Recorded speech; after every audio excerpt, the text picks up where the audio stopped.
All right. Yes. Yes. Okay. Bear with me. Bear with me for the near future. By the way, I got a brand new microphone. I am trying out. If you don't mind, put a one if the sound's good. If the sound is not good, give me a two. I got it at a halfway through. I only got it halfway through. So if you guys don't mind, give me a heads up on sound. Um, because like I said, I got a new microphone. For those of you who follow me on social media, I put some pictures up. It's actually pretty cool. So no comments. Okay. So I'm guessing the sound's good. Hopefully it's good.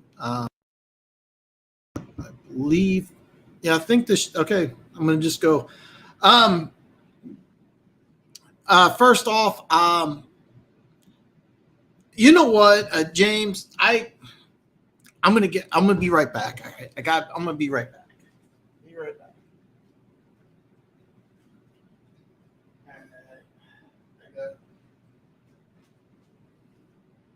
All right, I got coffee.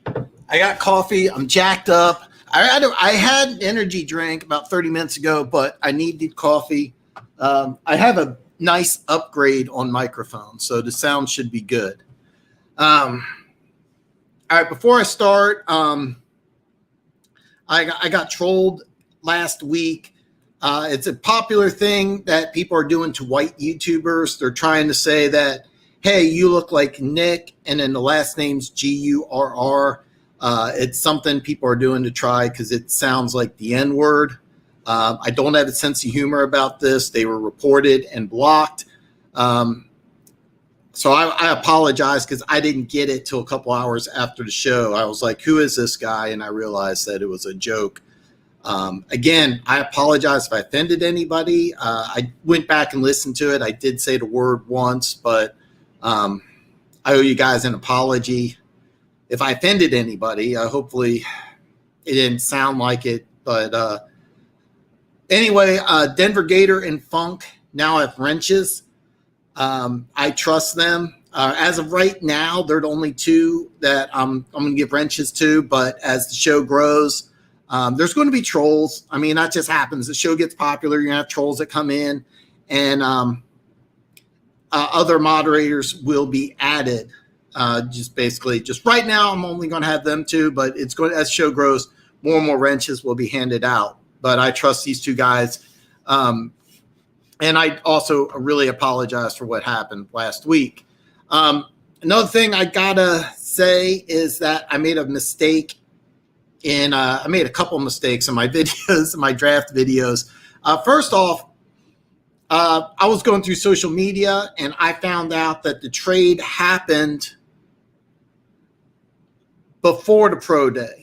Before Zach Wilson's pro day. And I'm going to talk about this in detail because San Francisco traded from 12 to 3. And I thought they made the trade after Zach Wilson's pro day, but I found out it was the news came out roughly at the same time, which means that the trade was made before because the trade, it's going to take a little bit of time.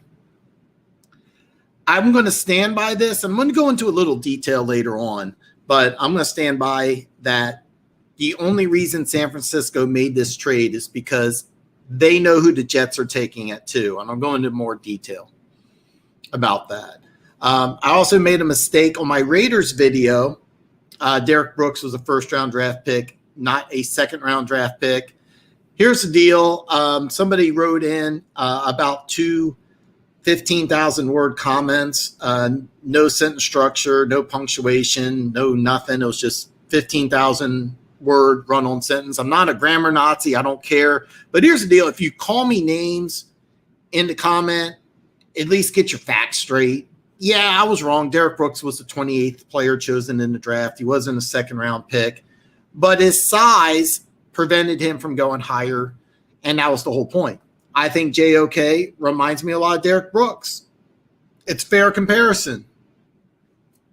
This guy, he started talking about how he scored 4 touchdowns in a single game in high school. I don't care. He started talking about how he knew some guy who knew a guy who watched Derek Brooks practice in a game. I don't care. He mentioned JOK got blocked one play. Again, look. And then in the second comment, he wrote that I'm just regurgitating people and talking about the Raiders draft and offensive line. I'm like, are you out of your mind? You just talked about how JOK isn't as good as Derek Brooks, and then I'm drafting offensive line. I have no idea. So bottom line, if your comments are, please keep your comments to a couple paragraphs and if you do call me names, I'm just going to delete them. So those comments are gone. So anyway, I think that's all I wanted to talk about. I just want to talk football. I'm jacked up. I'm excited. I've been waiting for a long time, man. So James is here. Welcome, James, man. I'm glad you like it, man. I'm glad you like it. James, when the show grows a little more, you will get one very soon. So be patient with me. That's why I had to run away. I had to get my coffee. I am very jacked up today. I'm glad the sound is good. Dustin, what's up, brother, man? Hopefully the sound is good. Both you and Funk were basically talking about the same thing. We're talking about the San Francisco trade, and we're kind of going to talk about that in more detail. It might have, you know what, Steve-O? Welcome to the show, man. Yeah, it might have been Al Bundy. I mean, dude, seriously, I read it on my phone. And it took 15 minutes. I swear the comment was about the length of my dick. It was just insane. I mean, he started talking about how he played high school football, how he knew somebody, who had a friend who watched Derek Brooks practice, how JOK got blocked on a play. And I'm like, dude, I don't know what to tell you. I think you guys tell me. I mean, look, I'm not a college football expert, but when I watch JOK play, my first comparisons, this is kind of like Derek Brooks. I mean, Derek Brooks is in the Pro Football Hall of Fame. Derek Brooks is one of my favorite players. But coming out of college, he was an undersized linebacker who some teams saw as a safety. I look at JOK as an undersized linebacker who could probably play safety. I think it's fair. I think it's a fair comparison. So it could have been Uncle Rico. It really could have been Uncle Rico. I should have, you know what, in hindsight, instead of deleting the comments, I probably should post them and, but the guy did get it right. I thought Derek Brooks was a second round pick. He was the 28th pick in the draft. Would have gone higher if he wanted to play safety. A lot of teams wanted him to play safety. So yeah, Dustin, you're right, man. You're right. And that was the whole reason for the wrenches. And I just want to apologize to you guys because I didn't realize that I was being tricked into saying a racial slur. And I am very, very sorry because I did not get it. I didn't get it until a couple hours later.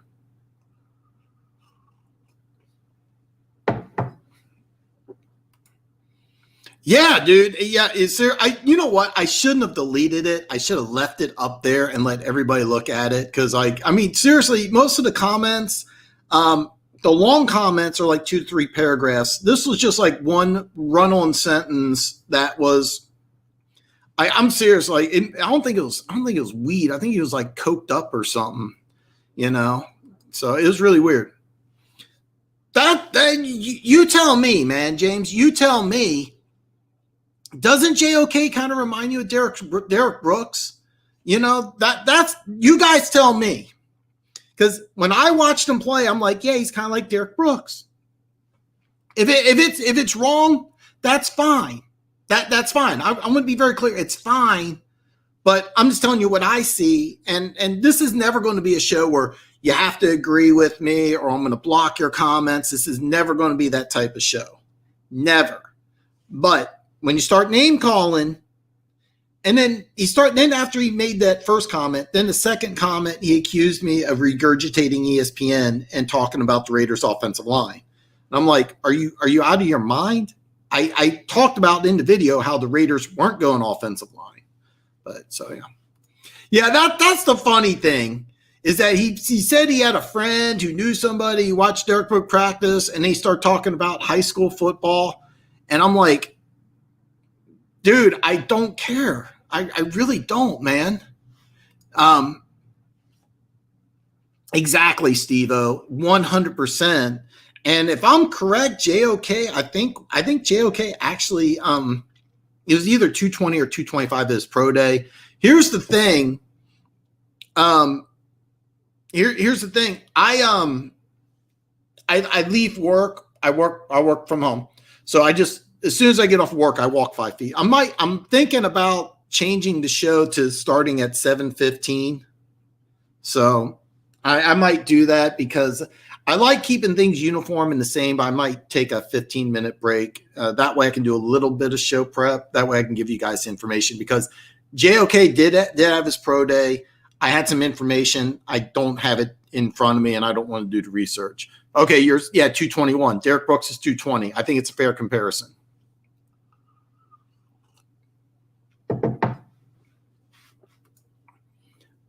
I didn't see it. I saw the highlights. The highlights were all over Instagram. And for those of you that don't know, Jason Owa was 6'5", 250. He looks like a Greek god. He ran a 4.36. Okay. Calvin Johnson, 6'5", 235, and he ran 4.35 at the combine. At Penn State's pro day, he was 6'5", 250. I don't know if any of you guys remembered a show called Arliss, because they talked about having a pro day for this college, for this player, that Arliss was in control of the pro day. And it showed like the 45-pound plates were foam rubber. And they showed the measuring tape, and it was 40 yards, but it was really like 35. I don't know if any of you guys remember Arliss, but yeah. I'm almost wondering if like the Penn State pro day, instead of 40 yards, if it was like 32 or something. It was like, man, it's ridiculous. So JOK is in my opinion, best defensive player in the draft, highest upside. No, dude, I agree with you, man. I agree with you because, I mean, this is a dude in today's game can be that hybrid player. He could be a safety. He could be a linebacker. I love this guy, and that's why I give him high praise. Now, I'm not saying that, he's going to be a Hall of Famer. I'm not saying that at all. He may go to a team. He may be bad. I mean, but originally I had him mocked to Denver at 9. Now I'm leaning towards Xavier Collins, but I reserve my right to flip-flop those two in my final mock. So, yeah. It's like that story of a 2-inch fit. Yes. Yeah. And then, a couple months later, it's like, man, I had this like 9-inch fish. And yeah, absolutely. Yeah. It's that story. It's that guy. To be honest, I have not watched any Notre Dame games or highlight film on JOK. You don't have to. You don't have to. The best part about this show is that it's guys that get together, and girls, and everybody's welcome. It's people getting together, just want to talk football. All right.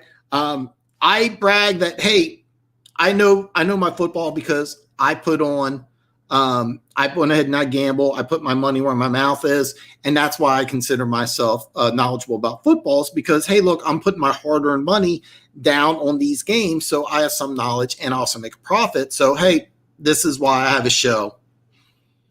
This is never going to be a show where I know everything. So, it doesn't matter. You do, let's say you've never watched it. You can have an opinion. You don't have to gamble on football to watch the show. What would I rather do? Go out with a beautiful girl or hang out with a bunch of people and talk football? I'd rather talk football with a bunch of people because I'm crazy that way. I just want to talk football. That's all I want to do. I didn't watch the pro day. I just watched Notre Dame, I think 2 or 3 times this year. JOK stood out.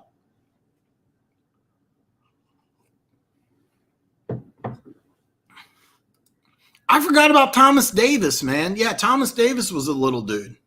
Well, by NFL standards, he was a little guy. 221. By the end of the show, it's going to be 8. Yeah. Funk was at Penn State's pro day, and he ran a 4.21 on crutches.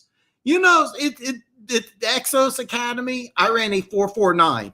No shit. I mean, some of these, I'm serious. What were they doing at the Penn State Pro Day? What were they doing? As far as I know, those are the only two players that ran. I mean, one dude's 6'5". Here's another thing about Owa, Jason Owa. I think he was all Big Ten, and I think Penn State played. I want to say he played 6 games and opted out. I'd have to look it up to be sure. Again, I don't have time to do show prep, but here's the deal. His last season at Penn State, he didn't get a single sack. All right. That's a little weird, okay? You're 6'5", you're 250, you run a 4.36, you played in 5 or 6, maybe even more games your last season in college football. You didn't get one sack, like not even one. That's got to be weird. Now, apparently he had a lot of tackles for loss. He was a very productive player, but you're entering the draft as either a defensive lineman or an outside linebacker. You want to get sacks. I mean, I don't get it. How did you not get one? Because I'm serious. Like, let's say I'm supposed to cover it back out in the flat. I'm thinking to myself, well, I got to get at least one sack. I'm just going to forget that. I'm just going to go run after the quarterback.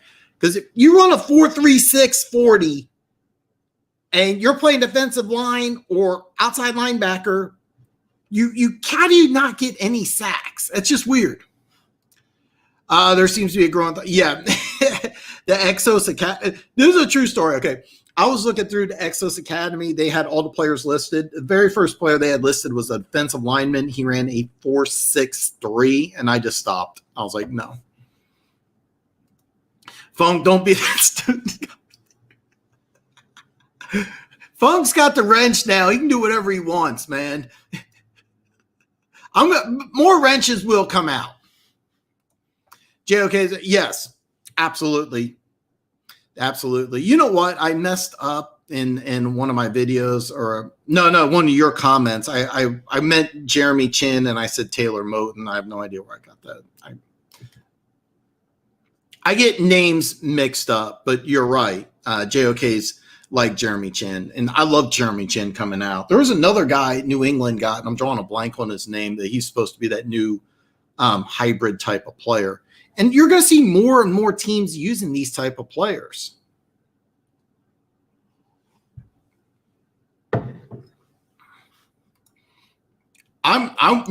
Seriously, I promise you're going to have several players that John Dorsey's going to find, and you're going to be like, where are these guys coming from? We ended up picking, he was only in Kansas City for a couple of years. He had an injury, and then I want to say he ended up with the Jets for a while. One guy from an Ivy League school that ended up making the team. He's like 7th round pick, ended up making a team and then starting for a little bit. They ended up bringing in people in preseason I never even heard of. LDT, I can't get the name right. It's Lorne Duvernay Tardif. He's the doctor in Canada. We drafted a guy from Canada. The Chiefs did, or John Dorsey did. Tyreek Hill, they found him after he got kicked out of Oklahoma State. He went to, I think it was West Alabama's Division II school. And I can promise you, if your team is being managed or John Dorsey's second in command, you're going to find some obscure players. I promise you. We drafted a tight end who played basketball at Milwaukee, Wisconsin. I mean, University of Milwaukee, Wisconsin, Green Bay. It's not even a big school. It's not like he played at North Carolina or Duke. He played at some small college in Wisconsin. And when he got the phone call, his coach was like, hey, this guy wants to talk to you. He thought he was getting a phone call to play European basketball, and he got a phone call from the Kansas City Chiefs to play tight end. He's in Cleveland right now. I'm drawing a blank on his name. Jeremy Chin is, yes, Salad Dodger, you're 100% correct. And here's the problem is that when they drafted Isaiah Simmons, I thought Isaiah Simmons was going to go to Detroit and play that role in Detroit. When Arizona drafted him, they said he's going to play outside linebacker. And I'm like, that's no good because that's not what he's supposed to do. Then they tried playing him at safety. And I think going into this season, I'm actually, when I watch Arizona, I'm the only person who's going to watch Arizona Cardinals and try to see what they're doing on defense because I want to see how they use Isaiah Simmons. Because if they use Isaiah Simmons like Carolina uses Jeremy Chinn, he's going to be very successful. He's that new hybrid type of player. And this is a bad move, is that when you're a team and you draft a player and you don't use him right, he ends up not being a good pick. This is very important because Kyle Pitts, the tight end out of Florida, falls in the same category. If you draft Kyle Pitts and you don't use him right, you put him on the line of scrimmage next to a tackle, you put him in a 3-point stance and ask him to block a defensive end, you're not using him right. That's very important. It's sometimes it matters not who you get drafted from, it's which scheme. Oh, I'm sorry, I messed that up. It's not where you get drafted, it's who drafts you. Like Isaiah Simmons, completely used the wrong way. Hopefully they fix that. Jeremy Chinn went to the right team. They said, you know what? You're not a linebacker. You're not a safety. Ended up in the Pro Bowl, one of my favorite players. Funk, Dustin, I think you're right. Teams are going to run a 4-2. He means 4-2-5. At least I think you do. Oh, no. He means 4-2-4, the hybrid move all over the place. Yes. In Carolina, they're trying to run that 3-3-5, which every college team runs. Excuse me. But, you're right. Teams are playing.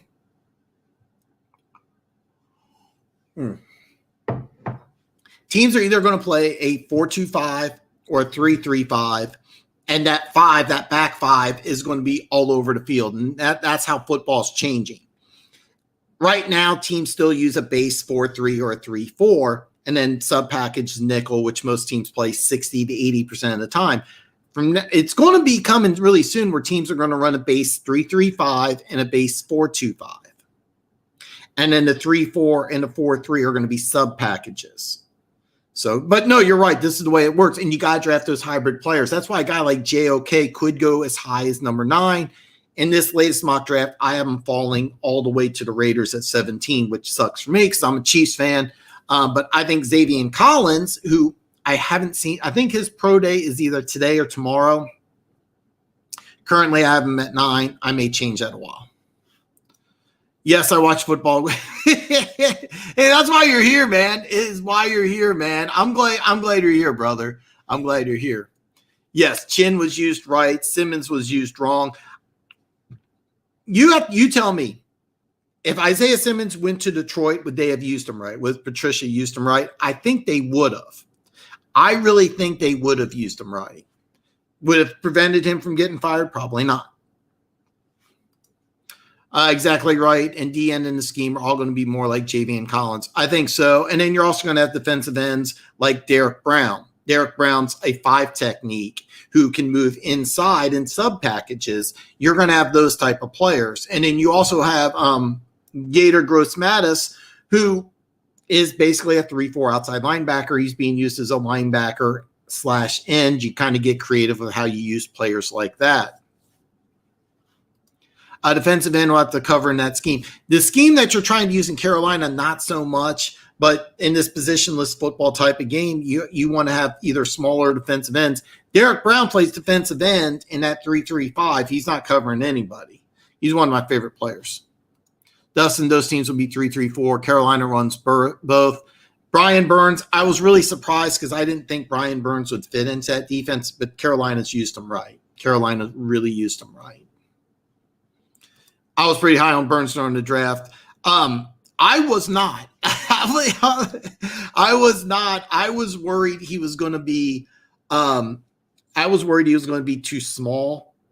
And I thought at Carolina, because when they had Ron Rivera, they were going to have him be a defensive end. I'm like, that's not going to work. And then they went to that weird hybrid defense, which I'm not sure why he wanted to do that. And I'm like, okay, well, he's a 3-4 guy, but the rest of the team's built for 4-3, so that's going to be – and it was a disaster.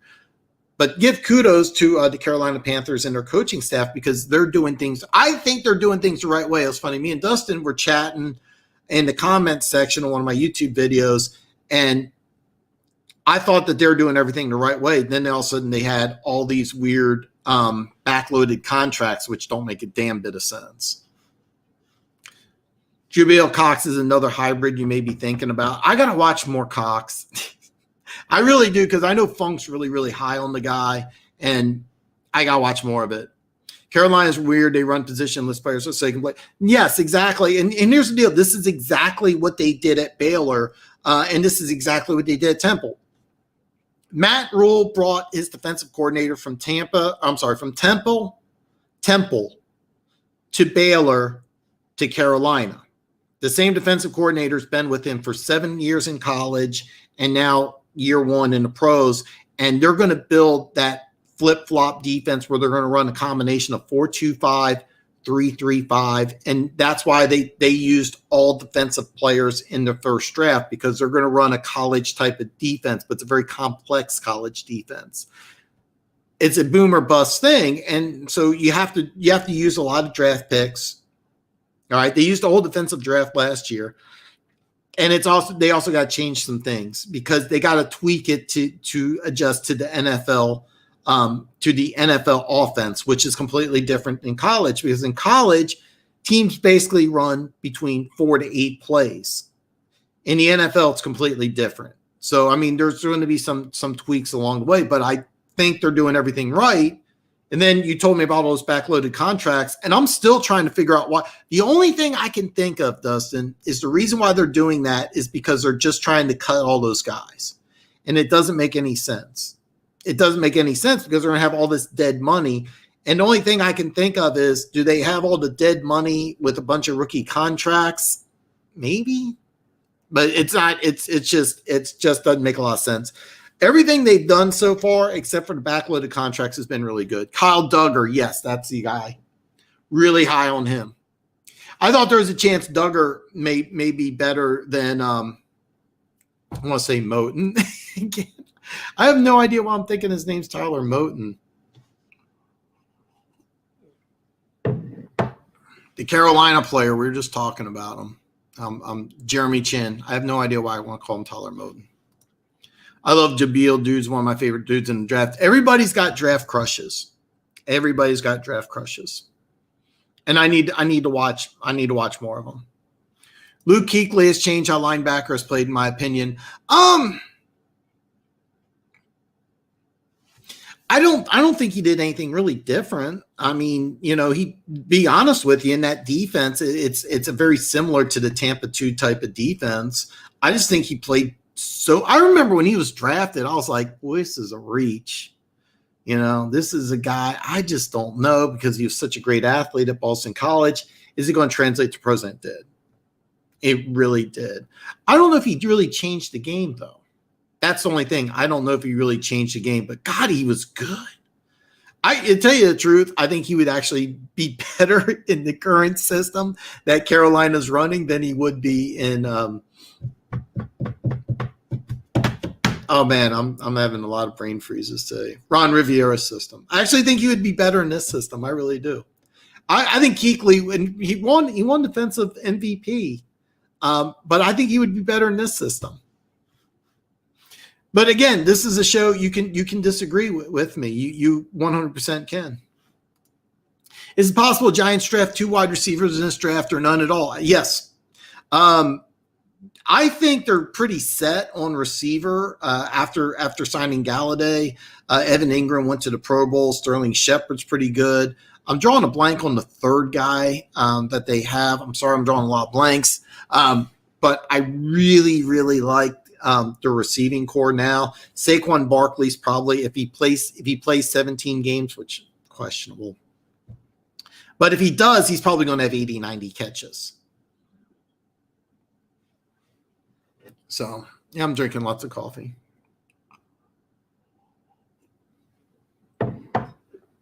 But no, you're 100% right. I actually think they'll draft none.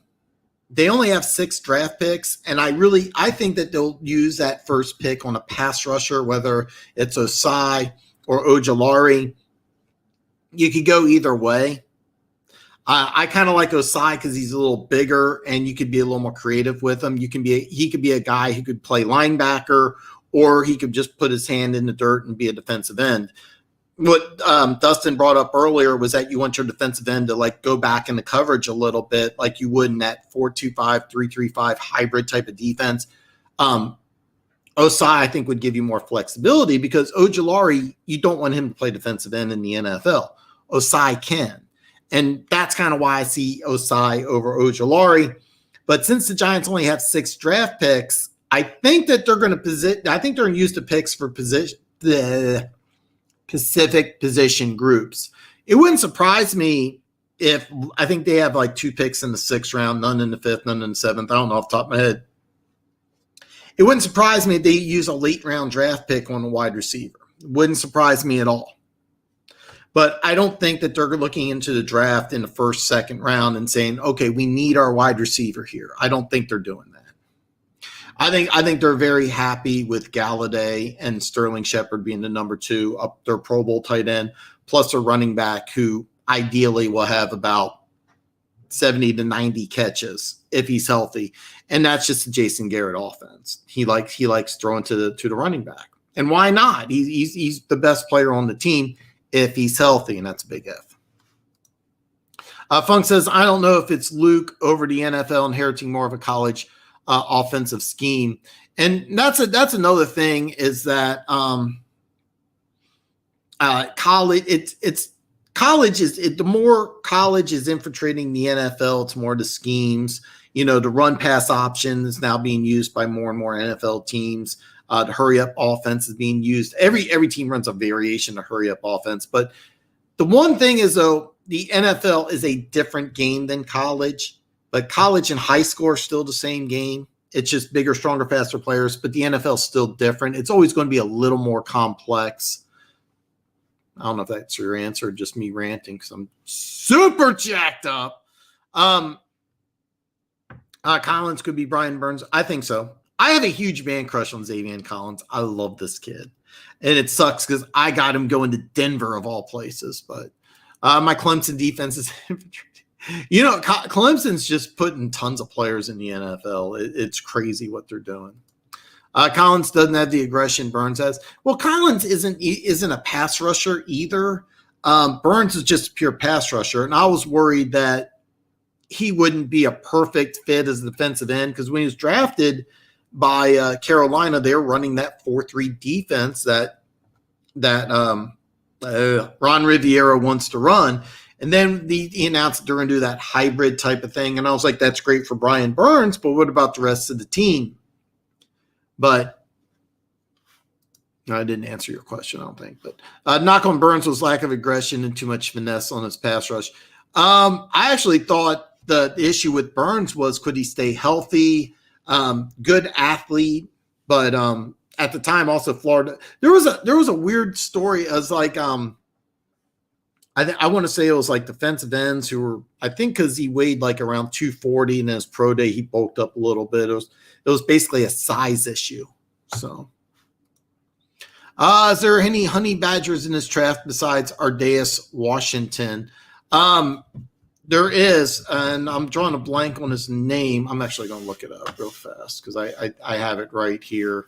It's the kid out of Washington, and I don't think that's his name.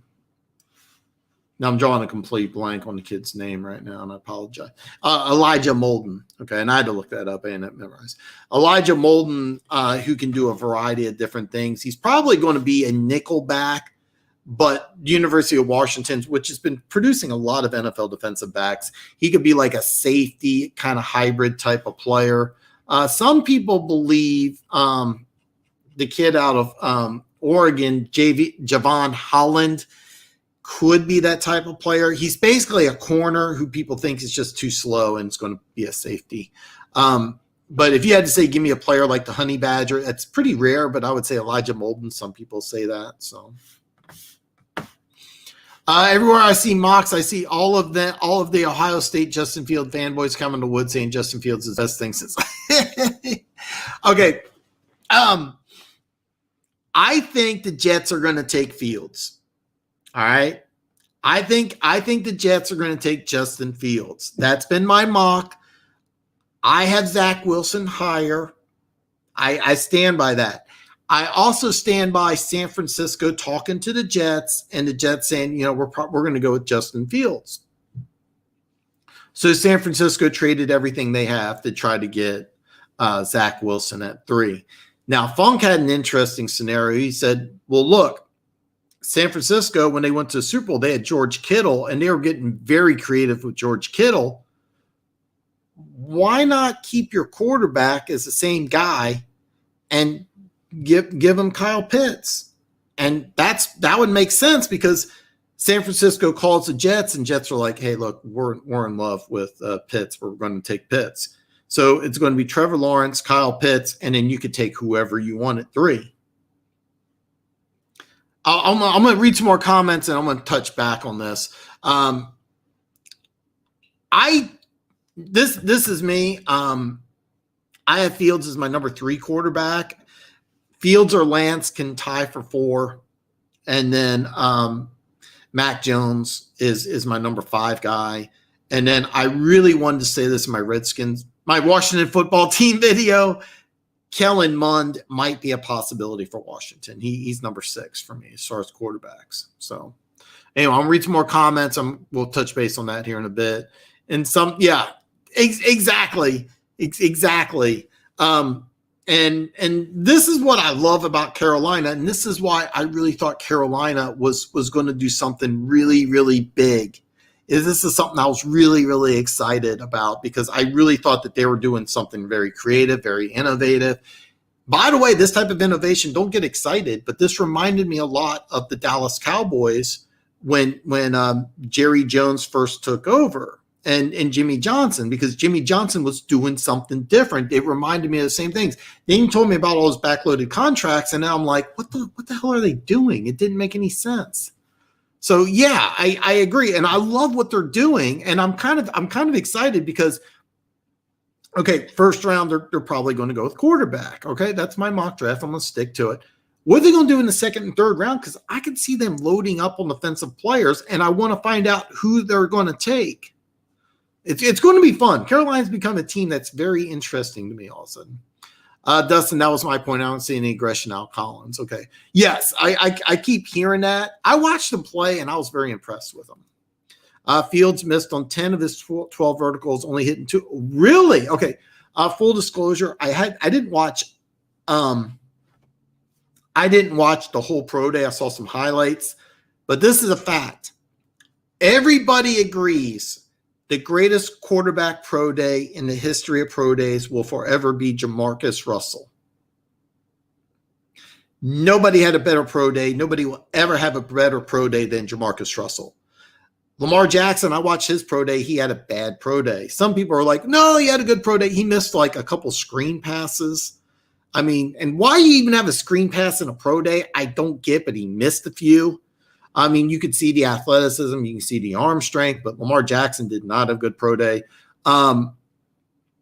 I saw a 65-yard bomb on Instagram that kept on getting repeated over and over and over again. And one guy said, look, one guy's like, this is a dime. And then another guy who I follow, who I really like, he's like, it's a 65-yard rainbow that guy ran underneath. That's on dime. Potato. But if that's the case, then no, that's not a good pro day. That's actually really a bad pro day. So if that's the case, and I didn't watch it, but I'm going to trust your judgment. So, well, maybe you can learn it like Burns. Burns wasn't too aggressive. I think it's because they were just using them right.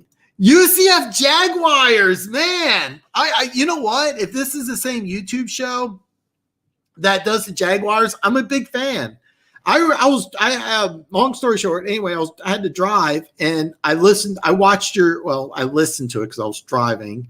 I put on your show, and I listened to your play-by-play of what the Jacksonville Jaguars are doing. So if this is the same YouTube channel, I'm a big fan. This is really cool. I hope you subscribed, and I would love to get together with you and find out what you think, because I am a big fan if you're that person. If you're also just a Jaguars fan, I don't think there's any Jaguars fans I have as regulars. So this is fantastic. So yeah, you should be excited because Lawrence is a guy that I thought could have gone, man, I'm really behind on comments. Lawrence is a guy who could have gone number 1, I think, the last 3 years. So you should be excited. So, all right. I am behind on comments. My apologies, guys. I think the Niners go Lance or Jones. Okay. Okay, I'll just get behind on comments for a little bit. Funk brought this up, and I think you're bringing up the same thing. Is people like Mac Jones because he has a similar skill set to Matt Ryan, and most people think that that's the Shanahan system. That's not really the Shanahan system. The Shanahan system is a zone blocking offense that you can use play action. Go back to the 90s. Watch the Denver Broncos. The Denver Broncos used to do that stretch zone read play where you have all the linemen that, just go either this way or they go that way. The running back gets behind them, finds a hole, just cuts up and through. And it's hard to defend because there's no real position. There's no real spot that the running back is running to. He's just running, finds a hole, cuts up field. And you don't really know until the play develops. What you do off of that is you do play action passing.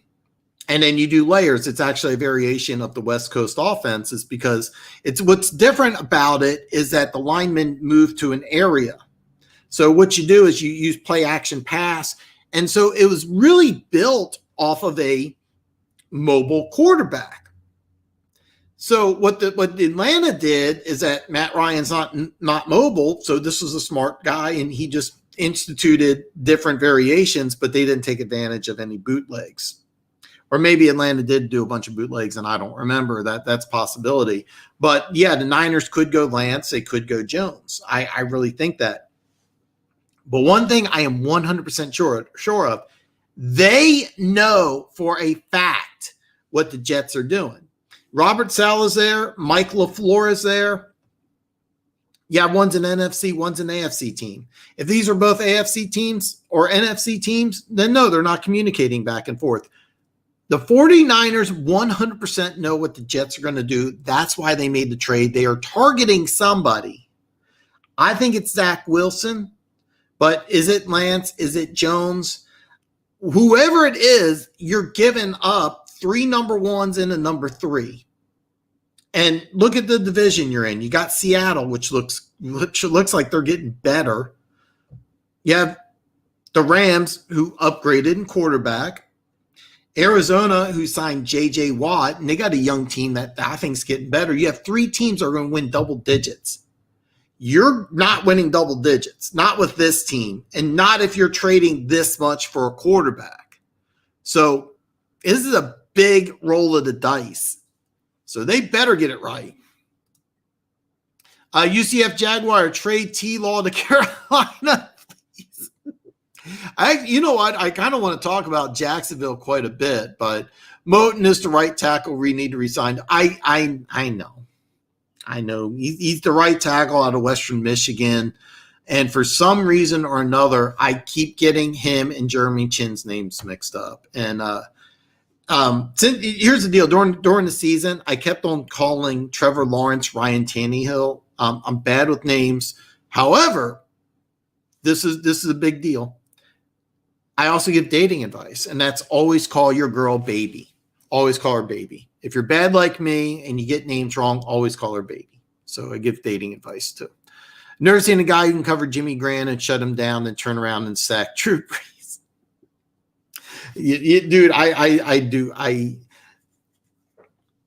Well, if you're talking about Jimmy Graham, I thought you were going to talk about Brian Burns, but I don't think Brian Burns did that because I think Jimmy Graham was gone. But I have a weird feeling New York goes for Pitts, and the Niners was told of the connection with the new regime, and that's why they moved.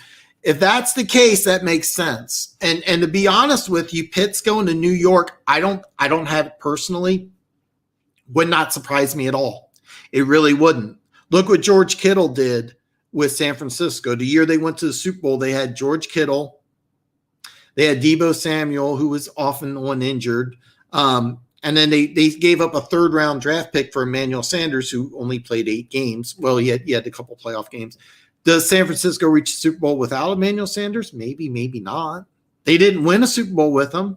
So I think it was a bad move. Ultimately, you don't give up a 3rd-round pick for a guy who helps you lose the Super Bowl.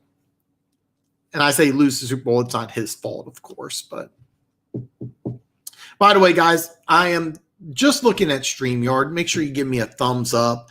I have no idea what's going on YouTube. Since I got a couple moderators, YouTube sometimes filters comments out. I'm not able to approve them, but if you leave a comment in there that one of your comments got deleted that shouldn't have got deleted, let me know, and I might in the future go ahead and just start looking at YouTube, but there's a delay on there. Denver Gator, what is up, brother? Is that UCF Jack? Yes. I've never seen him before, but I'm a big fan of this stuff. So I'm kind of geeked out about that. So my draft crush is Brady Breeze from Oregon, sat out last year. I actually don't know who the guy is. Dustin, hold on here. All right, I'm gonna read these comments here. I got some guy in here. I don't know if he's just being a jerk off or not. So if they don't do QB, get Slater, and you have your two bookend linemen, Slater and Becton, that's too hard a position to get set. Not to me. No, and I could see that, but I really gotta think that I really gotta believe that Carolina wants a quarterback. Yes, and tons of receivers, yes. If Giants take Osai, who in the second? I think what the Giants could do in the second round is just take best player available. Travion Morig, that is a possibility. So I don't know if he drops, but I think what you do, I think the Giants, because they only have 6 picks, I could see them trading back. I could see them trading up. But Travion Morig is a guy that I would really focus on. That would be an interesting pick here. I don't know. I really don't know. This is the comment here. You ever take the pants? Okay, I don't know you, dude, but you come in here, and this is the first thing that you do is you put on some weak shit like this. So you get put in timeout here. I don't know you, dude. So if you made some cool comments in the past, great. But I don't know you, and that's the first thing you say. So go to timeout. I'm not huge on the Texas DN dude, got handled by every play. It's kind of funny because I could have sworn that they talked about him having a good game the second time they played, or like his junior year or something. And Tavion Jenkins could go in the first round. Here's what I like about Osai. At his pro day, he put on 15 pounds of muscle, had a 41.5 vertical. Defensive ends, defensive linemen, the vertical jump and the broad jump are actually more important than the 40 because it shows your explosiveness, your get out of the stance ability. And he was able to do this at almost 260. He probably played at 245. So he put on some muscle, and then he was very explosive. And that's what I like, because this is a guy, when you're that explosive and you put on weight to go from 245 to 260, that's very impressive, because this is a guy who could put on some more weight, put his hand down in the dirt, live on that line. He's also athletic enough that you could put him off the ball. Tavion Jenkins is a good player, but I don't blame you. I don't blame you at all. That's the whole reason why we have these conversations, and it's the whole reason why we have this show, is because I want to hear what you have to say. This is never going to be a show where, Dan likes this guy, so I have to like this guy. No, I'm saying one thing, and you're telling me, hey, Dan, I know you like this guy, but Tavion Jenkins anal raped him. So I know you didn't say that, but if the Jets do trade their pick, it's going. No. The Jets are staying at 2. The Jets are 100% staying at 2. I'm just not. I think that they're going to take Fields. I really do. And I think the 49ers are saying, hey. All right. I said cut myself on mid-sentence here. Teaches me for being Jackson. The Jets get Field. I really think this is going to happen. I really do. I really think that this is going to happen. I don't think the 49ers want Jones, and I think he's going to fall all the way to 8. What could happen is that after the first 4 picks, it's unusual, but it's not unheard of for teams in the same division to want to trade with each other. It would be a little surprising though if Carolina and Atlanta make a move. If I'm Atlanta, I stay at 4 and I take a quarterback this year. That's what I do if I'm Atlanta, because ideally you don't want to go ahead and start off your regime. I mean, you get a top 5 pick, use it on a quarterback. It makes sense to me, but let's say they don't want to do it. Yeah, a trade with Carolina makes sense.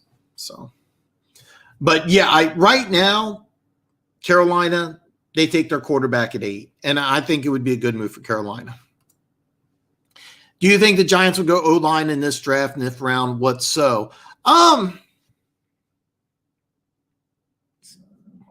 Excuse me. I don't think that they're going to go O-line at all. They only got 6 picks.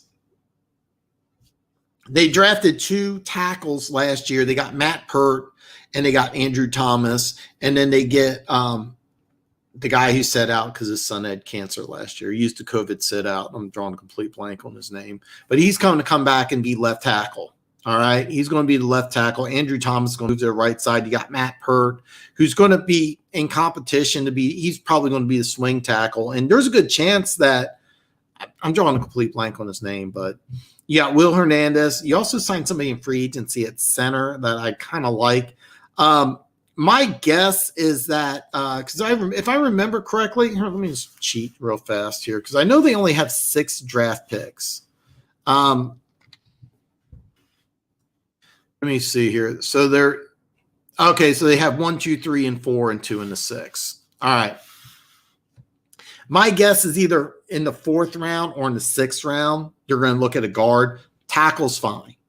All right. Will Hernandez, you draft him in the 1st round. I believe it was 1st round a couple of years ago. You're set there. He's going to be a good player. I think you picked up an offensive lineman free agency, and he's going to be center. You're actually, for the first time in a long, this is the best offensive line situation you've had in a long time. I don't see you taking offensive lineman. If you do, it's going to be 4th or one of those 6th round picks that you got. So, yeah, Denver Gators in the house, man. Denver. I love Salad Dodger too. It's great, isn't it? It's great, man. I've been getting some good people, man. I'm lucky because you guys are great. I kind of suck. You guys are great. In the near future, we're going to get a call in line because you guys have way too much good material not to be on the show. So the call in line is going to come soon. I'm thinking after the draft, and then I'll have to kind of work out the details. But yeah, I'm getting a call in line soon, and I really want you guys to call in because I really want to hear more from you guys and less from me. So. Taven, yeah, I keep hearing that. Yeah, I'm not anti Telvin Jenkins, by the way. Very, very much pro Jenkins. So, what team could offer the Jets most draft capital for Sam Darnold, or is least likely to? I think Carolina would be willing to give up maybe a 2nd or a 3rd. And keep in mind, if they give up a 2nd, that's a very high say. One thing a lot of people don't realize is picks 33 through 39. Those are the gold picks, because what happens is that in the first, the difference between the first and the difference between pick 32 and pick 33 is the salary drops 3 to 4 times. Pick number 33 makes, I think, a 3rd or a 4th of what pick number 32 makes, and it's all slotted. If you pick 1, you're going to make more than pick 2. Well, there's a big difference between the 1st and 2nd round. So picks 33 through 39, there's always a few players that just teams have 1st round grades on that fall out of the 1st round. Those 7 picks, 33 through 39, 33, 34, 35, 36, 37, 38, 39, 7. Yeah, that's right, 7. Those 7 picks are what I call the gold picks, because those are players, not all of them, but a lot of those guys are first-time players, or players that could be first-round picks. So that 2nd round pick that Carolina has, that's a great pick That would be a great pickup for the Jets, and that would be the most. That's the absolute most. The least, maybe a 4th round pick. But if I'm the Jets, I basically would try to get a 3rd, and I'd be happy with that. That's what I would do if I was the Jets. Now, you could also draft your quarterback, start Darnold this year, cut him next year, and you're good to go. All right, man. We got some love here. I love it. It is awesome. It is awesome here. Well, man, I got a lot of missed comments here. I'm sorry. I am behind today. I am behind. All right. I'm like, wow, I'm really behind. All right. The wrench is pretty cool. Say something bad about my That's why you got it, Denver Gator. Why you got it, brother. I think Dallas will go interior O-line in this draft. Do you agree? And what rounds if so? Was it 3 other linemen restructured their contracts? So it was both tackles and God, I should have their names. I am this bad on my part, and I don't have it right. All right, 3 other linemen restructured and saved the Dallas Cowboys about $20 million. Last year, they drafted Tyler Beatez. I call him Badass.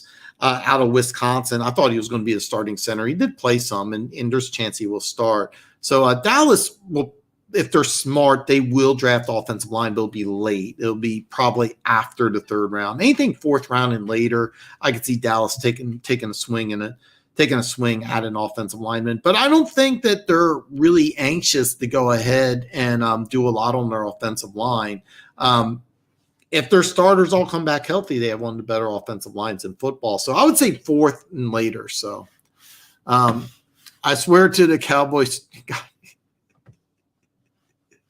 Oh, man. Denver Gator, I know. James, dude, as the show grows, we're going to go ahead and get more. And you're going to get one soon. So just hold out, brother. Gator, my Lions are going to slap your little ponies this season. Your quarterback. This is awesome. Mike and Kyle wanted Kyle Cousins ownership. Yes. Okay, you know what? I'm behind on comments. I want to rant on this because Mike and Kyle loved Kirk Cousins. You're 100% correct. And anyway.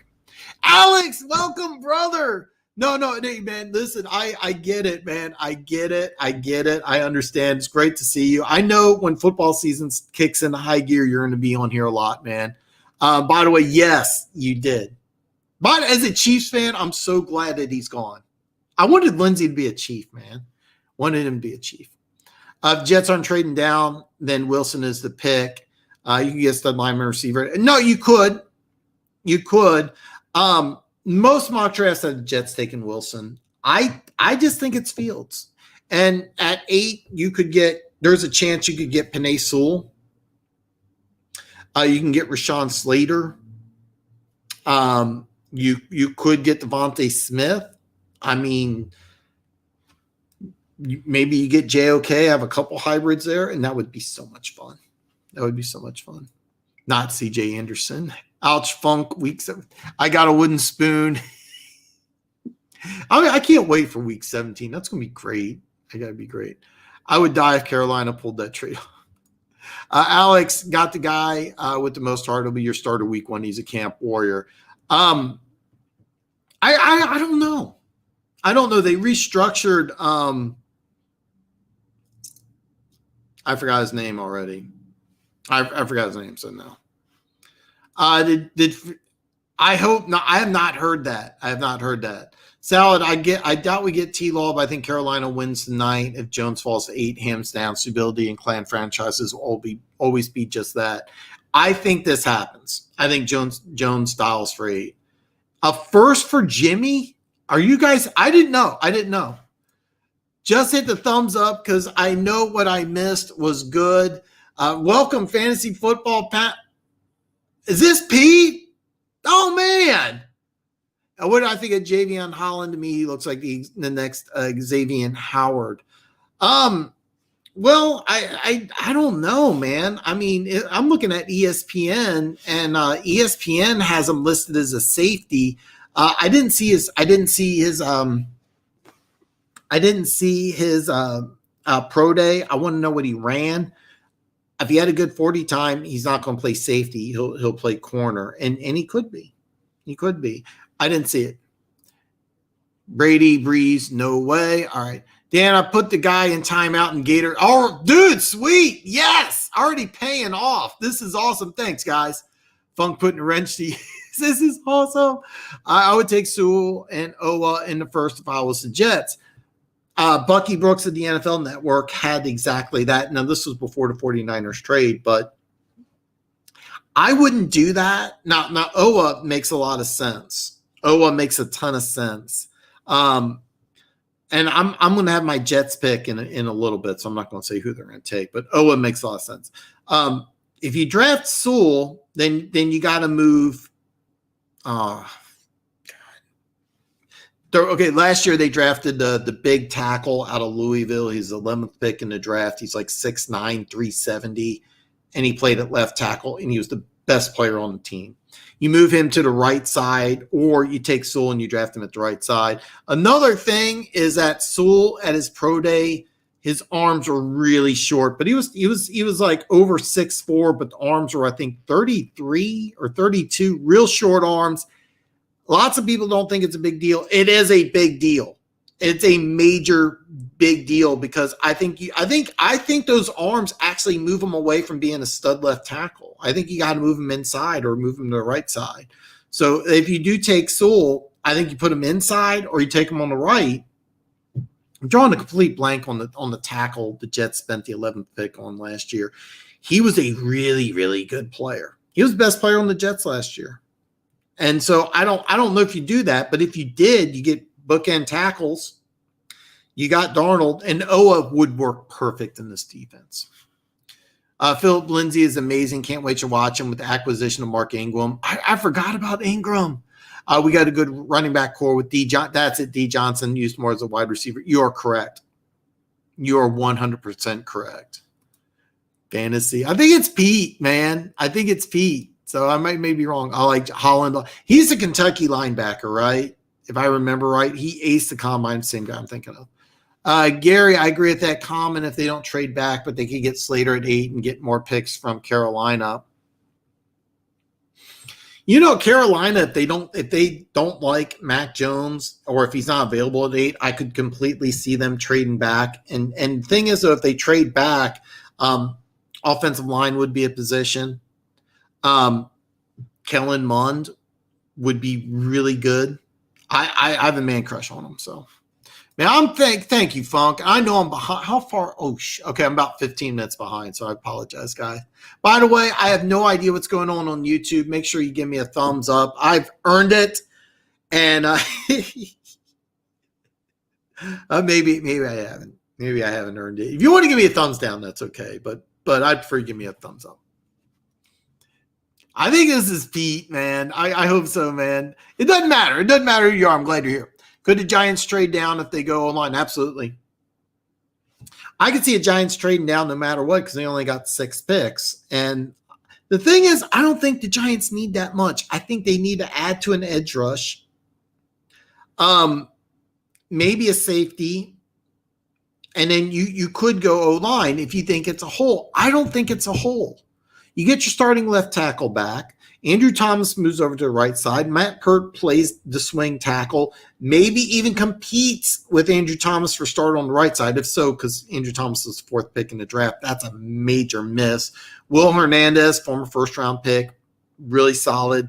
I'm almost positive they picked up a free agent center. So. Oh, in Denver, I don't really think my squad will beat yours, but you have to talk about your Scott Swiss Evans. Yeah, I know. Denver and Funk got wrenches, man. Denver and Funk got wrenches. They earned it too, man. I appreciate it, guys. Drafter Jet Fields. You know what? I'm going to be honest with you. I really believe the Dolphins are very happy with Tua, but if Justin Fields falls to 6 and the Dolphins take him, I would love it. It would just be fun. It would just be fun. I like what Bruce Gronkowski today. Everybody has that kind of woman you're attracted to. Just not everybody feels the same in regards to quarterback use, but I make sure date shows up to prom. Good point, man. Good point. And don't forget my excellent dating advice, Dustin. I have no idea. It's none of my business. You share, don't share if you want. But just remember, call your girl baby. Don't call your girl the wrong name, especially when you're doing it. I've done that before. Is there any way Jenkins is available Anyway, Jenkins is available to the Giants in the second round. And I'm just drawing a complete blank on Jenkins here. Drawing a complete blank. I'm sorry, man. Drawing a complete blank. Jenkins. I feel like a complete ass. I cannot. I'm not sure which player you're talking about. I'm sorry, man.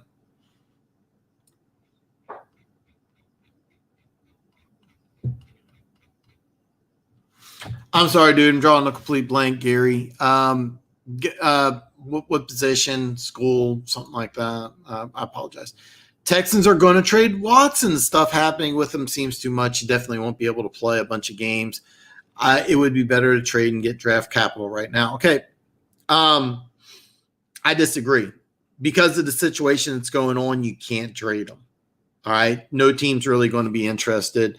And here's what I'm hearing. No criminal charges, just civil charges. Okay. Houston Sheriff's Department said that he did no wrongdoing. I think you're a younger guy, if I remember right, but I want to say 10 years ago, could have been longer. There was this really big worldwide scandal. It was the Duke lacrosse scandal. And what it was is that the whole team got accused of gang raping this stripper. Well, it turns out to be she made the story up. Completely made the story up. The coach got fired. I think the AD, the athletic director, had to resign. Every single one of the players from the Duke lacrosse team had to leave school. Every single one of them. Even players that weren't even at the party. The team had you have to realize Duke lacrosse was a national championship contender. They won like a couple national championships. It was a big deal. And apparently the Duke lacrosse team, I didn't know this until I started doing some research. They were like the top dogs on campus. If you played Duke lacrosse, you basically had like your choice of like any girl on campus. And there was a lot of hot girls that went to Duke. Duke's basically an Ivy League school in North Carolina. It's kind of a joke that people say, I lived in North Carolina my whole life except for the 4 years I went to Duke. Duke's kind of got a weird thing like that.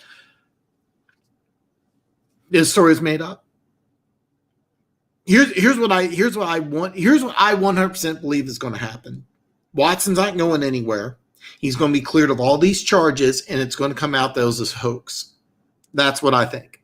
Now, if he is guilty, if he is guilty, then I will curse him from now to the end of time, because no homo, he's a good-looking guy. He is. He's a good-looking dude.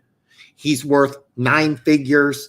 He can go to like any club, get any girl he wants. Why are you doing this? And he's a smart guy. He's a smart dude.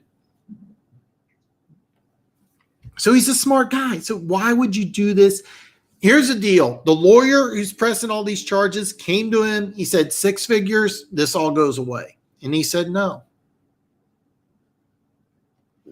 So I'm going to stand with Deshaun Watson. I don't think that they're going to trade him. I don't think he's going anywhere. I think he's going to be the day one starter for the Houston Texans. I think when everything's said and done, he's going to come out and all this stuff's just going to be baloney. That's what I believe. However, if he is guilty, I'll be the first one to say I'm wrong, and I'll be the first one to crucify him. So, nightmare scenario is Atlanta taking Mac Jones at 4 for us. Ooh, you know what? That wouldn't be good. Because I really think that the one thing about Matt Rule is even at Baylor and at Temple, he didn't want to have running quarterbacks. He wanted a guy to just sit back there and just be a pocket type passer. If that is what Atlanta does, then you're stuck with either Trey Lance or Justin Fields. And I don't think Matt Rule wants either one of those guys. So you would have to trade down. I'd trade a Miami trade for 2 firsts, 3 thirds, and 2. You know what? Miami could do that. Andy Dalton is the Bears start. Yes. And I haven't talked too much about that. I'm going to have my Bears video Monday. I'm releasing my Bears video Monday, and I'm going to go over that in detail. So I'd love to hear what you think. I know you're following baseball, but if you get a chance, watch the Bears video. I try to keep my draft videos around 10 minutes, so it's not going to be too long. Love to know what you think. Carolina's out. No, they're out on Watson right now. Alex, you can have it. Deshaun to Miami sounds like 100%. Well, really, Pete? Wow. Okay. I don't think it's going to happen. I think this whole Watson ejaculating on something is all the way made up.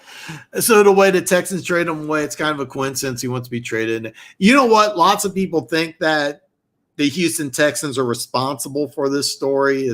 I don't believe that at all, because the Houston Texans have to they have to hire lawyers. They have to do a bunch of work. They have to clean up their image. So I don't think the Houston Texans release this. I do believe it's a made-up story. I don't believe that he did that. He's a smart guy. He's a good-looking dude, no homo. He can get any girl he wants. He doesn't need to do this. He doesn't need to do it. All right.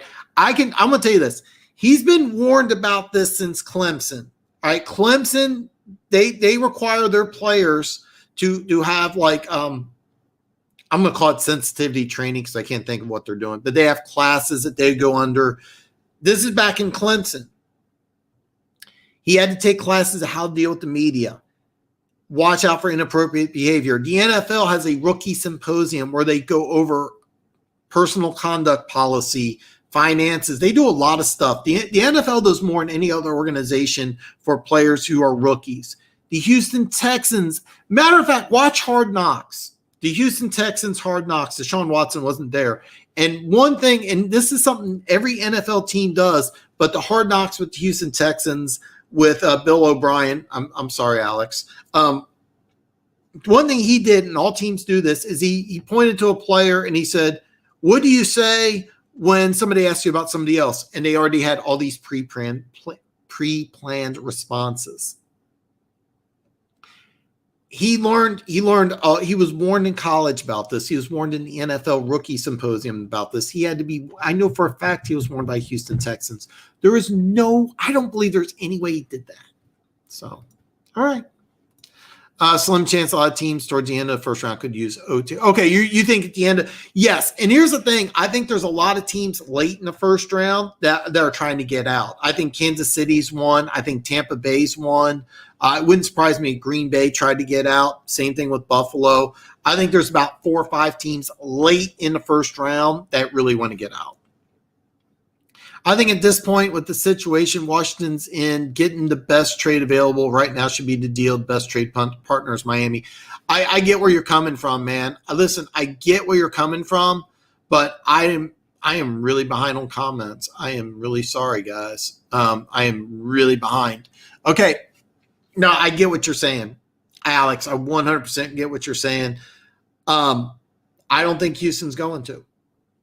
I don't think he's going to. I think when everything's said and done, he's going to come out innocent.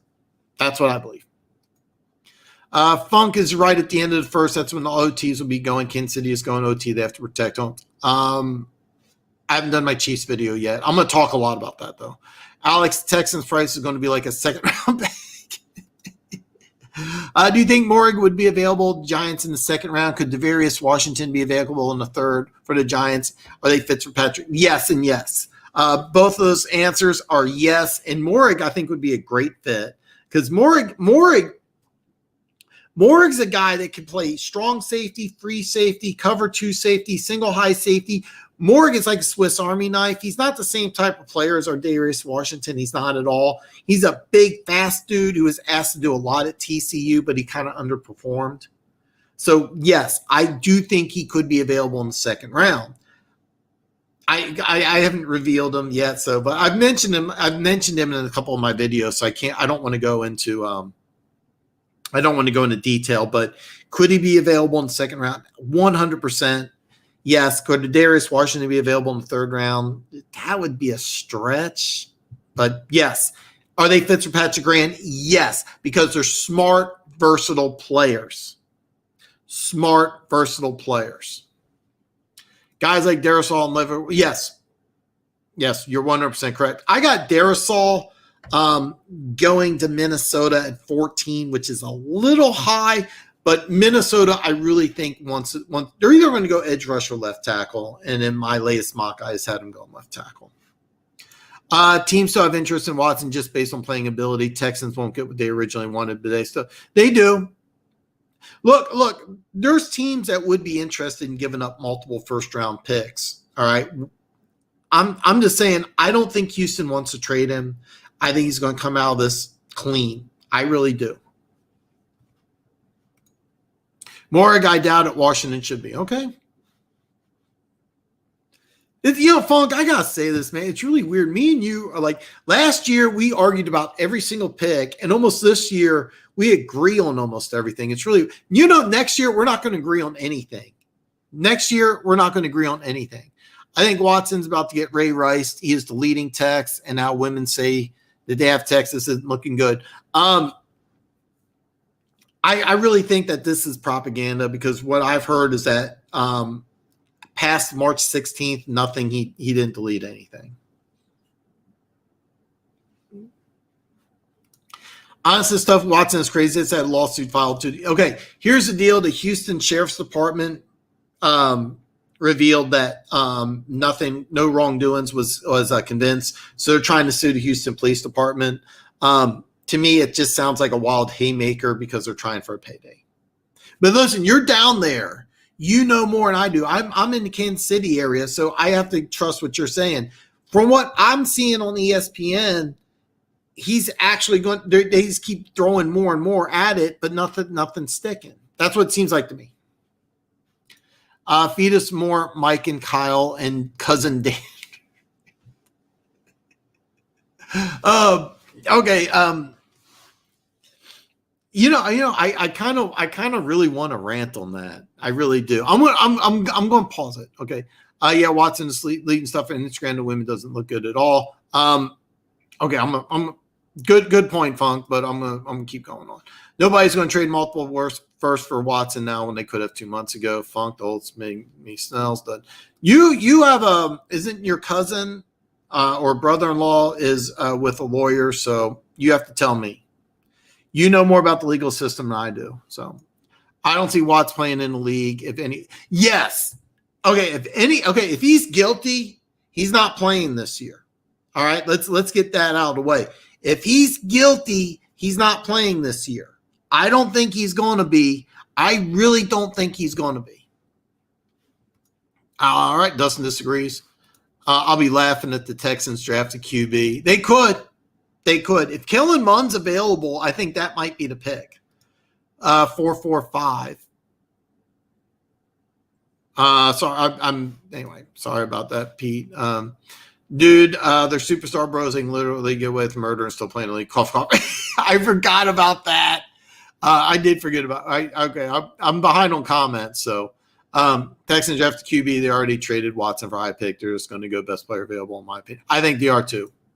Yeah, Ray Rice and Ray Lewis, two completely different now. And it's funny because I really thought that when Ray Rice got the two-week suspension, then went to 4 weeks, it was over and done with, and then never played again. And by the way, if Ray Lewis, if the same situation were to happen today, he would have missed the whole year. He probably would have missed the whole year. So the NFL has a no sexual abuse policy, and if the NFL, they must enforce it. Our women would destroy the NFL. Ewok Street. Yes, you're right. Dustin, I 100% believe you. I think it's all going to come out that was a cash scam. That's what I think is going to happen. Mekhi Becton, yes, that's the guy. Ray Lewis did do it. A guy from his entourage did it. Ray bought him the knife.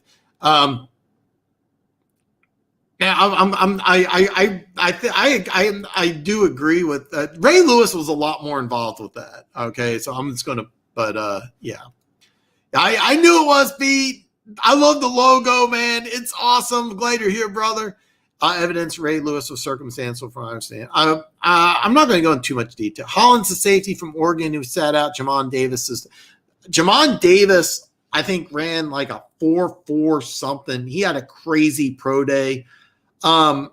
I don't know too much about Holland from Oregon. I really don't. Unless there's a receipt, it's all circumstantial. Majority owner of the Deadskin. Yes. Yes, that's another thing, Dan. I didn't touch base on the video, and I kind of wanted to, is that Dan Schneider is trying to buy up everybody. Originally, he was going to be forced out due to sexual allegations. I didn't touch that on my video either. That's another reason why I don't think the Washington football team will touch Micah Parsons, because there was a lot of sexual allegations going on at the Washington football team. That's all been swept underneath the rug. But now Daniel Snyder is trying to buy and just have the whole team to himself. Panthers and Lions are in the same page. Yes, I think so. The only difference is I think both teams are doing everything the right way. The Panthers are 1 year up. I still don't get – I'm going to do more research on that. I just haven't yet with the weird backloaded contracts. So.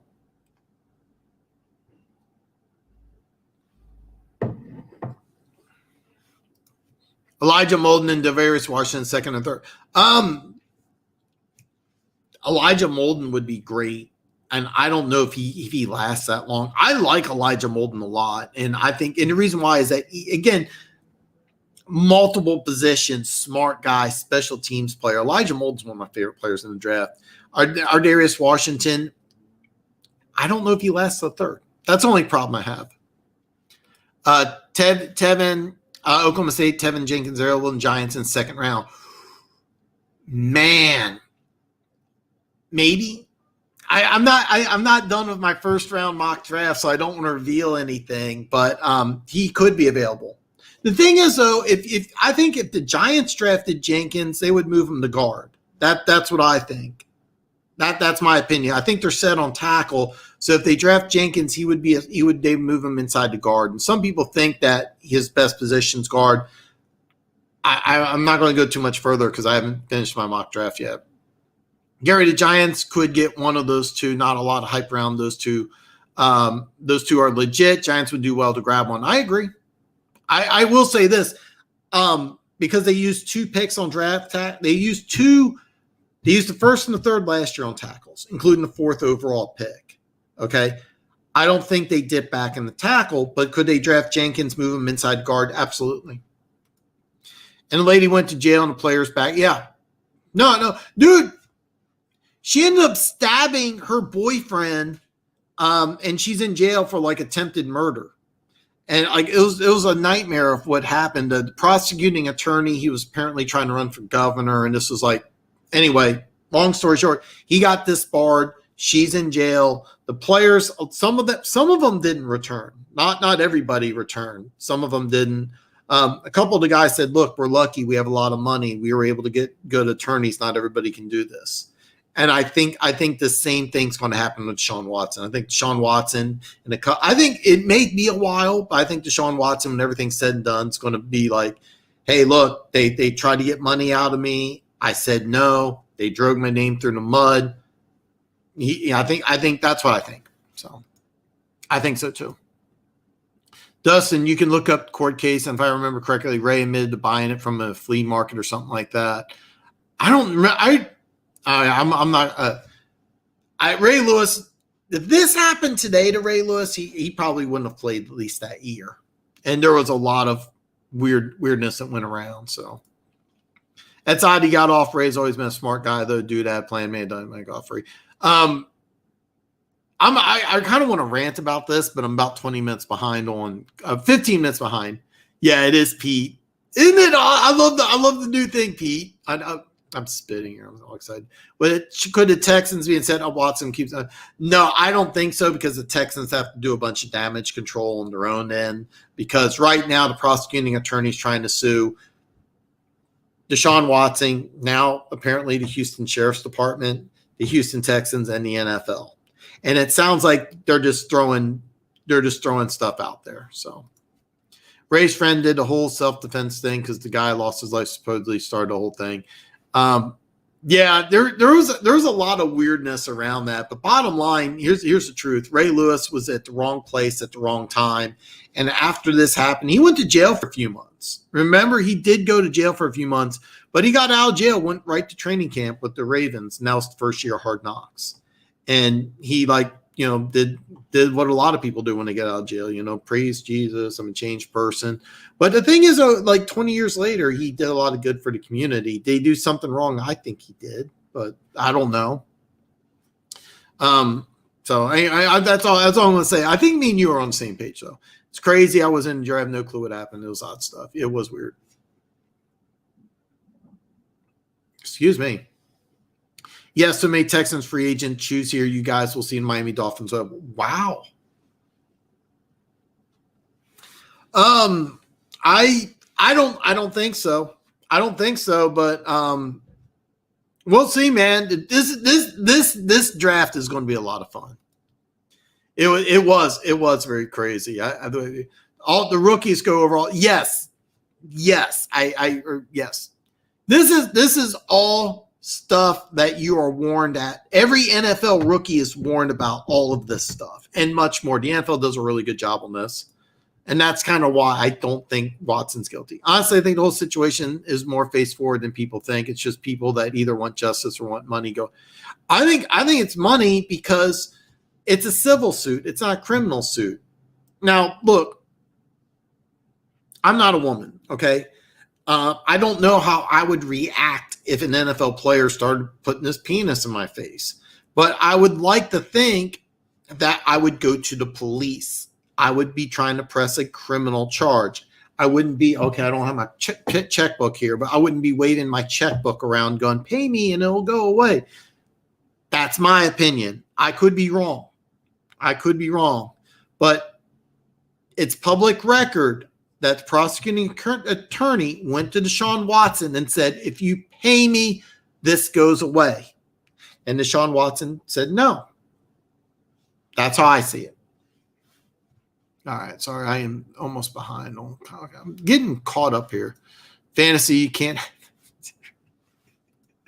Every time Bob's mentioned it. Salad, it's because he's dead sexy like the guy we avatar right all week. Get him, my man. This is awesome. Ray Rice had the same sensitivity talk, didn't stop him. Yeah. You're right. I am very behind on comments. I have no idea, but Bob has hated Marvel. Didn't Rife dropkick his wife, or was that the Casey running back? Is now okay? No, that's the Chiefs running back. And what the story was behind that is that she was drunk, and he was trying to leave her alone. She called him the N-word, and they were all drinking. And here's the deal: like, he did kick her, but it's not.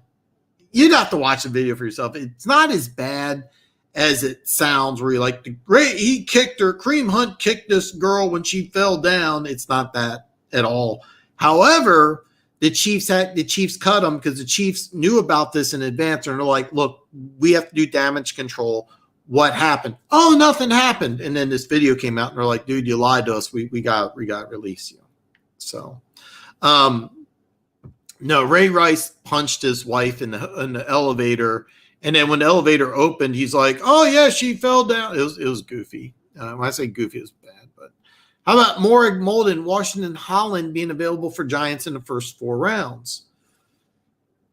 Who would you have going at 11? Because I wouldn't pick any of those guys at 11. Morrig would be great in round 2. Yeah, exactly. Yeah, he tried to drag her out through the elevator, and then security came, and they're like, what's going on? And he tried to like, oh, well, she fell down, and then, they had to tape right away, and they're like, no, she obviously didn't fall. And so wife's cousin, still no docket, but he's free for now. Docket's the year developed. 100%, yeah. Kareem Hunt, yes. Denver, who do you got Denver drafting in the first pick? Actually, that's a great question. Denver Gator, if you're there. Hey, guy, Astro Game. Hey, man, I get it. Alex, man, thanks for joining in, brother. I know when football season starts, you're going to be here. So, man, we are very glad to see you. Alex, wish Alex a good night. Denver Gator, if you're still there, I am dying to know who you got drafting in the first round. So, UCF Jaguar draft day. Yes. No, listen, UCF Jaguar. For me, draft Christmas. Draft Christmas, no doubt. I have no idea how people don't love draft day more than they love Christmas. That is how I think. I am crazy. I have been obsessed with the draft since 1990. Yes, I'm that old. It kind of sucks because this year I have to work during the draft, and I also canceled my cable, but I'll be watching it. I got it worked out, so I'm watching it. And then I will have multiple notebooks, so I'm going to take notes, because what I'm going to do is the Wednesday before the draft, I'm going to have my final mock draft. I'm going to do it live here on YouTube. Monday, I'm probably going to release a very long video breaking out all my draft grades, and I do it in every draft grade has it's called it's a bell curve. 2 are going to be A pluses, probably 1 AFC, 1 FC, and then the remaining 30 picks are going to be divided between 10 letter grades, between A minus, B plus, B minus, C plus, and 3 teams will be attached to each one. So that's how I'm going to do it, because I hate how there's some people that just assign A's and B's to every draft pick. I don't do that. So I'm going to actually have in order, but I'm not going to have 1 through 32. I'm basically going to just assign letter grades. I think there's going to be 2 teams that are just going to ace the draft. Those are going to be A pluses, and then I'll have 3 A's. I'll have 3 A minuses, and I'll go over that in a very long, detailed video on Monday, most likely. So, man, I'm so glad you're here. I'm actually a big fan of your show, so I'm kind of geeked out about that. Are Elijah Vera Tucker in first and Alex Leatherwood in the second fits for the Giants? Because I don't have Elijah Vera Tucker off my board yet, and I do have Leatherwood going to the Washington football team at 19, so I would flip-flop those. And the only reason I say that is because I'm not saying Elijah Vera Tucker is not going in the first round. All right. I'm not saying that. I'm not saying that at all. But I don't have him off my board yet. I already have Leatherwood off my board at 19, because I do think the Washington football team will take a tackle in the first round. I went with Leatherwood only because if all things are being considered equal, take the guy from Alabama. All right. And that's just my opinion. And Elijah Vera Tucker, I don't have him off my board yet. So that's why I would flip-flop them. But would I want to use both these picks for the Giants? Answer is no, because I used a 4th overall pick in last year's draft, plus a 3rd round pick on Matt Pert, the tackle with massive upside out of UConn. And then you get your starting left tackle back from COVID. And I'm drawing a complete blank on the guy's name. He signed a 4-year deal, the richest deal in NFL history for a tackle, and he really underperformed. I didn't know this, but he sat out last year because his son had cancer, and with the COVID scare, didn't want to risk his son's life, so he sat out for a season. He's coming back to the Giants, and then you have Andrew Thomas, who was the left tackle. They originally wanted him to play on the right side. That's what he was drafted to play. Nate Solder, thank you, Steve-O.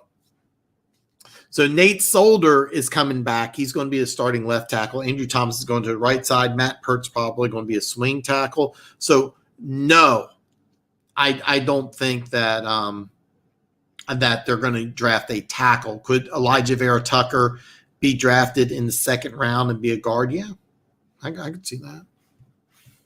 Or Elijah Vera Tucker in the 1st and that's a good favorite. No, you just put it in the comment twice here.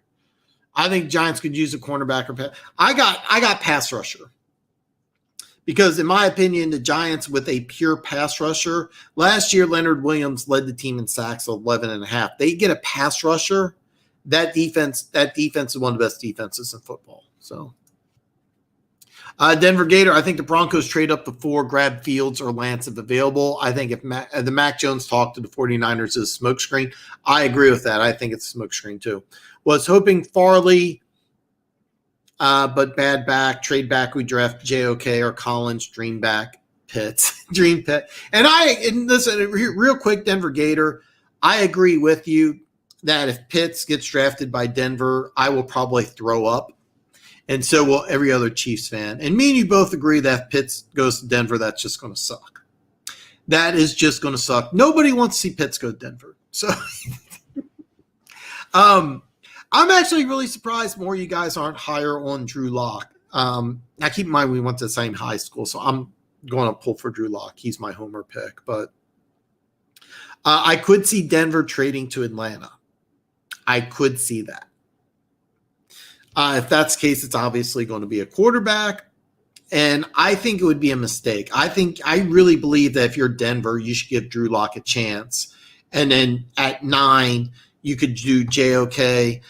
You picked up 3 corners in free agency, so I don't think Farley would be a pick. I don't think any corner. Originally, I had them taking Surtain because I had Farley going to Philly at 6, and then the Dolphins trade to back surgery. And so what I think Denver will do is that I think they'll draft I think they'll go after linebacker. And because Vic Fangio is an old school linebackers coach, he would love it. I could see him just doing so much with Xavier Collins, but JOK would work also. Either one of those guys would be great. And by the way, if you're saying JOK is too small, look up. I'm gonna say Mills. I can't remember his first name. Field Mouse, Dome Patrol middle linebacker, Sam Mills. I'm sorry. Look up Sam Mills, 5'9", 225, one of the best middle linebackers who ever played. Hall of Famer. Dome Patrol. Linebacker coach for the Dome Patrol, Vic Fangio. So, yeah, JOK, he's fine. And Roquan Smith, he entered the league at like 230. And Roquan Smith was a monster. So, yeah. In my opinion, Denver stays at 9, drafts either Xavier Collins or JOK. And right now I'm going with Xavier Collins. And I agree with you, Denver Gator, that if Pitts falls to Denver, that's just going to suck. I would hate it. I know you're going to hate it. I really would hate it. Harris behind 18 on mocks are people high. I would think that, but I'm not sure. You know what? To be honest with you, most years before now, because now everybody says don't draft a running back in the first round. I got Harris number 1. I got Etienne number 2. There's a chance Etienne goes first if there's a team that's already got a big back. But me, I would take Harris over Etienne. So I know you have the Lions drafting Sewell, but I see the Lions drafting Vontae Smith.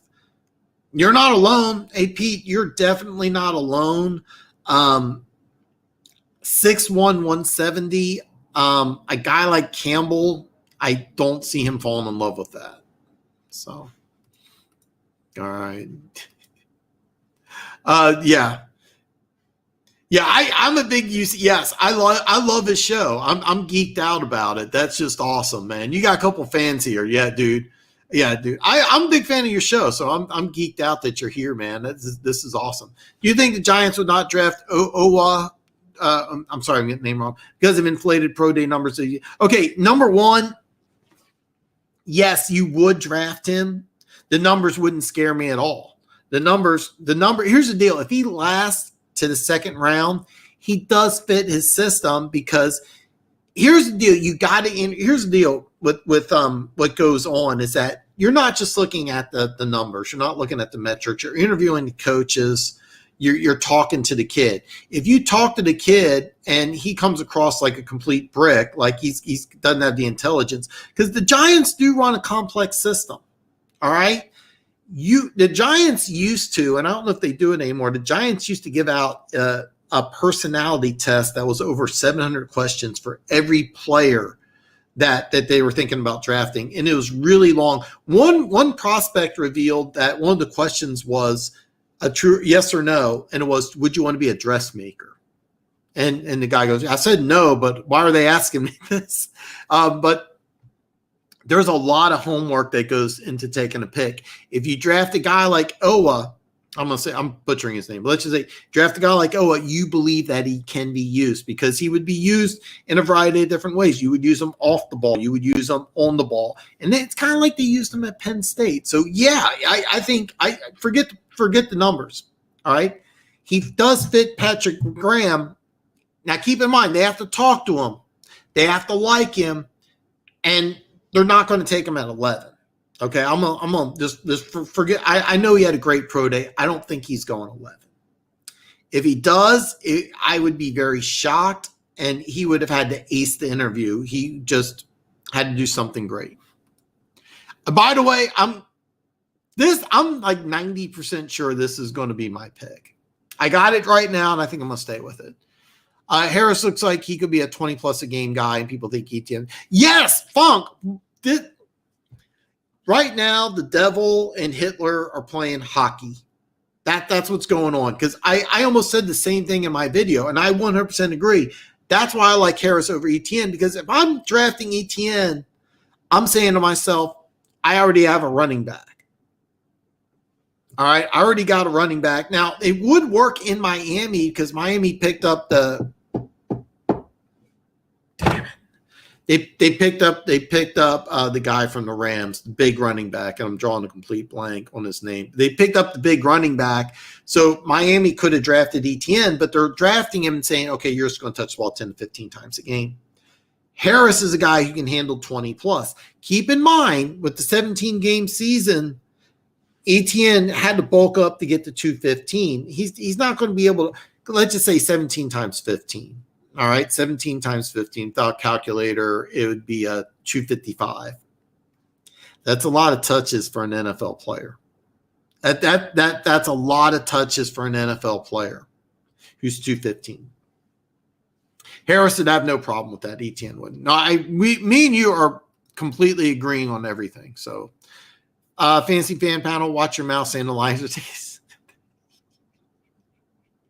But I thought it was good on comments. I'm behind. Okay. I think Mac Jones goes to Atlanta and Lawrence behind Matt Ryan. It could happen. I don't have it happening, but lots of people are agreeing with this. I would grab one of the DBs from UCF. The dudes are great. I don't know who they're. I know that safety from FIU. I'm really high on them. I'm drawing a complete blank on his name. Fantasy, I've said that for months. I'm here with you. I don't think so, by the way. I'm just going. Arthur Smith is from Tennessee, and he used Tannehill's running ability. And I think that if they do go with a quarterback, I think they're going to go with somebody who can run. That's just my opinion. I could be wrong. Steve, who do you got the Lions getting? We'll find out here. The Jets, I think the Jets will take Wilson. 49ers will take Lance. Falcons take Jets. You're probably right. Okay, this is the most, Gary, this is the most popular opinion. And I wouldn't blame, and yeah, this could easily happen because this would make sense for all three players. Wilson's my number two quarterback, so take the best player available, right? 49ers and Trey Lance, I could easily see that working.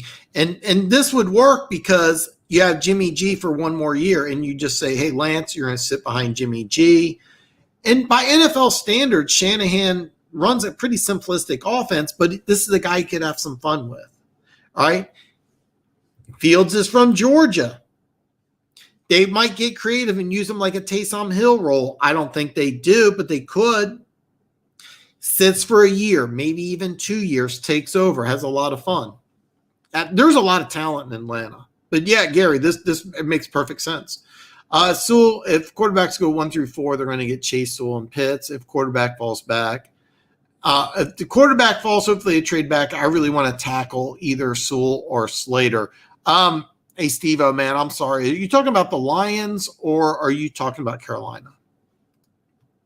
Panthers are going to luck out. Trevor Sunshine.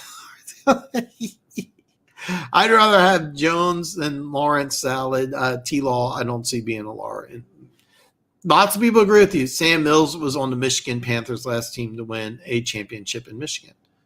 I did not know that. Hey, gosh dang it, Dustin, stop pooping on my tree. Sam Mills. Yes, I remember that. I forgot. Yes, he was part of the coaching staff in Carolina, and then he got cancer, and he was supposed to have like 6 months to live, lived like 5 years. Sam Mills, one of my all-time favorite players. I am behind on comments. Sorry, it just in the Yeah. You know what's weird is I'm not joking, Dustin. Last year, me and Funk argued on every single draft pick, every single one, and this year, same thing. Did he read my comments in Broncos draft? Yeah, I did. You agree with me that if Pitts falls to 9, everybody's going to throw up. I think Javonte Williams is the best running back in the draft. You're not alone in thinking this. I don't think that way. I don't think that way. I love both North Carolina running backs. Etienne would be. I do too. So here's the deal. All right, Harris, I think is better than Etienne, but for Jacksonville, you would want to take Etienne. So, yeah, I did. And here's the thing: me and Funk and Denver Gator all agree that if Pitts goes to Denver, that would just suck. Nobody wants that. Tay Gowden of UCF had an impressive interview. I like that kid in court. I haven't looked at him yet, so I'm glad you gave me a guy I haven't looked at yet. Just checking if you wrenched me. LOL. Great. I did wrench you, man. Can wrenches do other wrenches? I don't know, man. Hey, as more people join, more wrenches will be given out. I'm just sticking with the 2. So I just owned my home outright by 41. I think I can handle responsibility. But dude, that's awesome, man. You can handle it, man. And I thank you very much, man. If QBs go first, then Sewell or Slater, who goes next? Pick 77 through 11. All right. Well, great question. My mock draft, I currently have Sewell. Okay. If Sewell and Slater go, okay. I'm sorry. 7 and 11. If that's the case, at 7, I think the Lions would go with Pitts, and I think Pitts is maybe the best. Pitts is the best non-quarterback in the draft. That's just my opinion, and that's who I go with 7. And then I got Jones going to Carolina at 8. Number 9 is number 9. Why? All right, I'm gonna cheat. I'm just having a brain freeze here. Oh, number 9. Okay, I was just talking about number 9, Denver. God, I don't see Denver going with Chase here. I really don't. So I'm gonna stick with Collins. And if this is the case, then Jamar Chase. I can't see. Can you see Jamar Chase going to Dallas? I don't see it. That's why I think Surtain. Jamar Chase would go to 11. Wow. Yeah. Okay. In your pick, the way you have it, Jamar Chase would end up at 11. So, wow. Stop the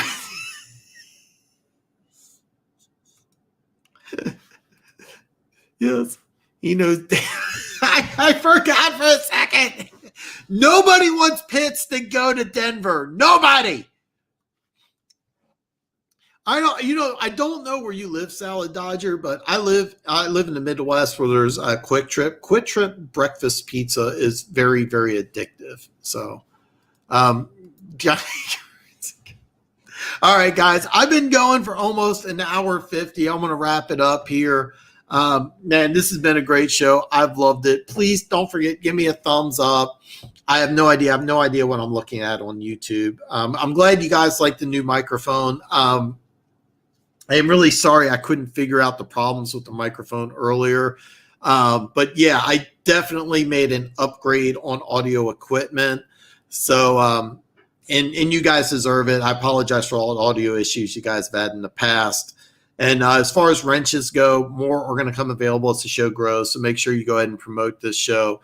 Last time I looked, I was stuck on 649. I'm almost at 650. I'm really hoping by the time the draft's over, I'm at an even 700. That's kind of the goal.